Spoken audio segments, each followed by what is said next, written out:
Following your intuition, is it really that hard? Well, let's look at what voice you do follow, and let's look at how easy it is to follow that voice. And the voice is the ego. Why do we so easily follow that voice? And that voice is telling you, you're not good enough. Oof, wow, you have zero talent to go for that job, or you have zero talent to even try to start your own business. Don't even think about it because you know what's going to happen. You're going to fail. So here's that voice constantly saying, we're not enough, or we lack something to do what we want to do, to be what we want to be. Why is it so easy to listen to that voice? That's the only reason why it's so hard to listen to your intuition. There are two things. One thing is you must get quiet. Intuition isn't a loud voice. It doesn't speak over the ego. The ego's nice and loud. You're not good enough. You can't do it. You're just going to be a failure. That voice is good and loud. And we heard that somewhere along the way in our past. But to listen to the intuition, which is the truth of who you are, which is the wisdom coming from the higher power, and which always has your back for success, for being the best you can be, and for revealing your authentic self, that intuition voice needs you to be quiet. So that makes it difficult. That's number one. And number two, we have to be willing to do or to be nudged in the direction, even though our logical mind will say, oh, that doesn't, that's kind of scary. We don't know that. It's in the unknown. That's out of my comfort zone. We have to be willing to do that, to be open and to trust. That's what makes it more difficult than the ego, because the ego is something we've always lived with and heard in our head. And negative things sometimes are easier to believe than positive. Why that is, I wish I could just open up the brain and figure that out. But I know that at one point we were wired to stay safe because the saber-toothed tiger was around the corner. Our brains were wired to look for negative, for scary, for dangerous stuff. That's how we were wired. We don't need that anymore. Now, our responsibility is to retrain that brain, that thinking. And one way to do that is to get quiet, to listen to that intuitive voice, to allow that nudge, that feeling to come through. And it does.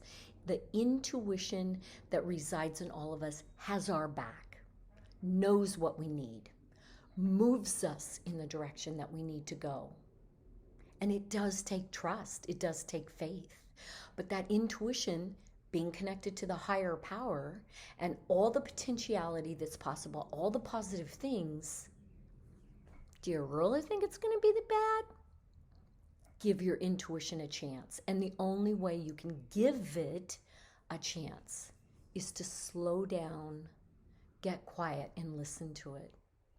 You know, we spend so much of our time focusing on to doing and very little time on to being.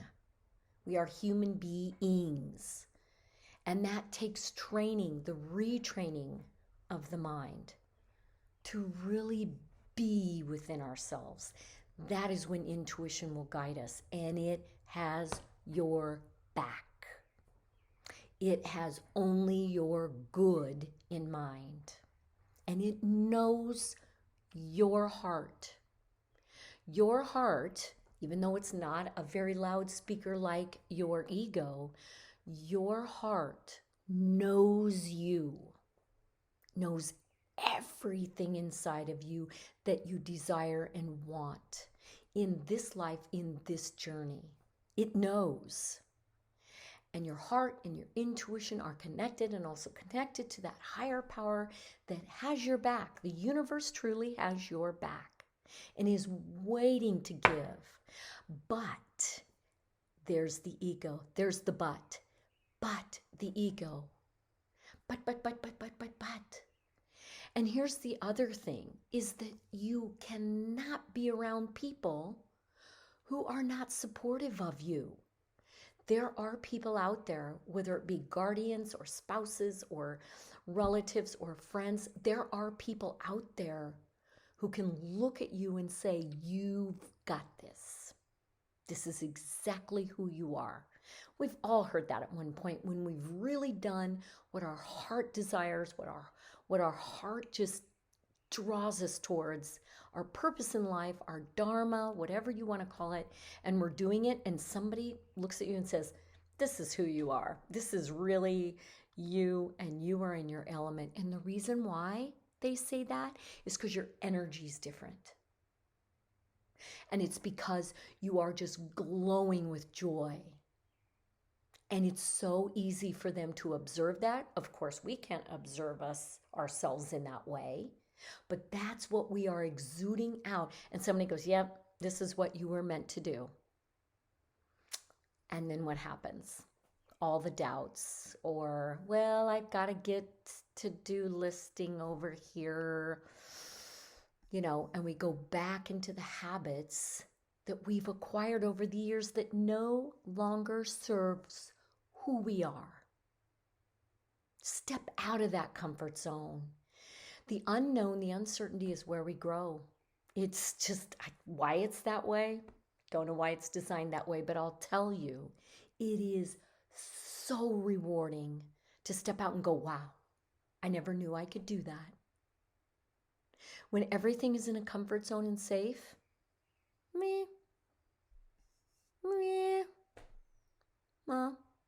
no gumph, no enthusiasm, no aha or wow, I didn't know I could do that.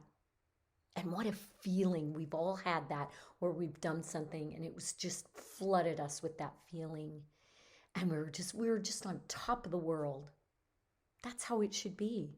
That's intuition guiding you. See, and saying, see, but intuition is not as loud as the ego. That's just the way it works. And you must get quiet. You must contemplate on those things. You must read the books that are positive and supportive.